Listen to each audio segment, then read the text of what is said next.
Hey there, I'm Simon and I'm excited to welcome you to my new YouTube channel SimonSaysSolve. Did you know that poor indoor air quality can impact your health and well-being? That's why I created this monitoring system to help us increase our comfort in day-to-day life. I will start with a discussion about air quality, then show you my DIY solution, some measurement results and the things that I've learned. So, join me on this journey, but before talking about indoor air quality, let me mention outdoor air pollution first. We might need it later on. There are many different pollutants outdoors, but the main contributing substances are ground level ozone, sulfur dioxide, nitrogen dioxide, carbon monoxide and particulate matter, which are fine airborne dust particles. These pollutants have to come from somewhere and often they are a byproduct of burning all types of fuel. Particulate matter additionally comes from traffic, including tire wear. These outdoor air pollutants are measured by most countries and are often made publicly available. Back indoors. If you do have any combustion appliances at home, you might consider checking your carbon monoxide and nitrogen dioxide levels, otherwise you are safe in that regard. But what else do we have indoors? Moisture has a big influence on the growth of bacteria, fungi and molds, which in turn can cause all sorts of respiratory issues. Dry air, on the other hand, will irritate your eyes, nose and skin. As a good balance, a relative humidity between 30 and 50% is recommended indoors. Volatile organic compounds are emitted from everyday products including building materials, aerosol sprays, permanent markers and many more things. How can we quantify them? There are many different chemical substances in this category and it would be intimidating to deal with them separately. Therefore, we sum all of them into a single number and put a T in front of them.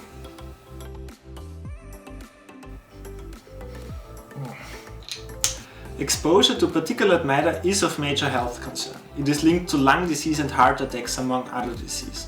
But where does it come from? Well, apart from combustion appliances again, but there's also household dust. If it is lingering on the floor, you will see it with your eyes, but if it is floating in the air, you will inhale it with your lung. In a mixture of suspended particles, the larger ones will settle first, while small particles stay suspended for a long time.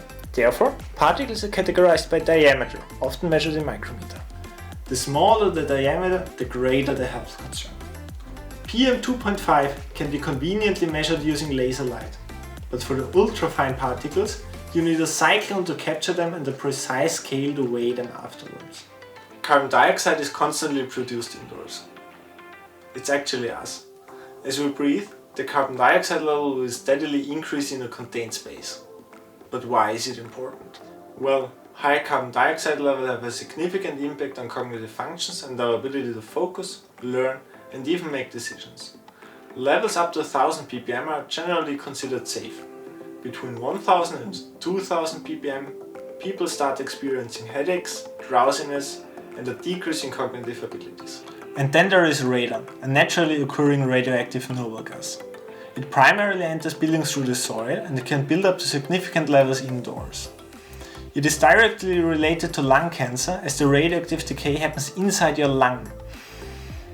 Whether you should be concerned about radon or not largely depends on the region you live in. To determine if it's a potential issue in your area, you can look up online radon maps for your region. If you are concerned about radon levels in your home, then passive detectors are a great and reliable tool.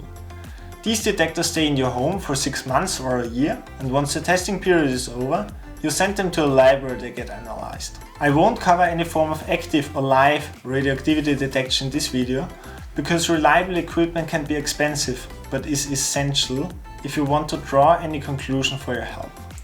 Now let me show you the monitoring system that I've built. All the sensors are connected to a microcontroller, which handles the different interfaces to the sensors. This is an analog carbon monoxide sensor. It does need an additional circuit with operational amplifiers in order to work. Humidity, as well as temperature, is measured by this sensor. Detecting volatile organic compounds can be quite challenging, so most sensors only provide an eTVOC value, the equivalent TVOC. These sensors actually measure a different parameter and then estimate the TVOC present in the air. As a bonus, we also get an eCO2 value, the equivalent carbon dioxide. To measure particulate matter, this sensor employs laser light technology. A small and quiet fan creates an airflow, enabling the sensor to detect particles with diameter of 10, 2.5 and 1 micrometer in diameter. And finally, this sensor uses also laser to measure the carbon dioxide concentration in the air. Alright, I have the sensors for taking measurements and the microcontroller for processing the data, but I still need a way to display it. The obvious solution would be to attach a display to the microcontroller. However, this solution has limitation in terms of what you can show on the display and the amount of data you can store. So I opted for a different approach, using a Raspberry Pi. I have installed InfluxDB2 to store the measurement data and Grafana to display it in the dashboard. Since this microcontroller doesn't have Wi-Fi, I simply use a USB cable to connect it to the Raspberry Pi. It provides both a data link and power at the same time. Alright, SimonSaysSolve. Let's put all the pieces together and see them in action. The Raspberry Pi is tucked away inside this cabinet, but I still need a suitable spot for the sensor that provides good ventilation. I will simply hide it on top of the cabinet, where it's out of view but still provides good ventilation. A USB cable behind the cabinet connects the microcontroller and the Raspberry Pi together. Now, as all the puzzle pieces are put together, I can finally show you the results. Conveniently, either on a computer or any other device in my home network. This is the dashboard I have prepared showing the data of all sensors. I will select an interesting day of last week and focus first on carbon dioxide and particulate matter. The CO2 level rises when there are people in the living room. There was no one at home during the day. I opened the window once in the morning, just before we left, and in the evening before we went to bed. Interestingly, while the CO2 level decreases when the window is open, the particulate matter actually rises significantly.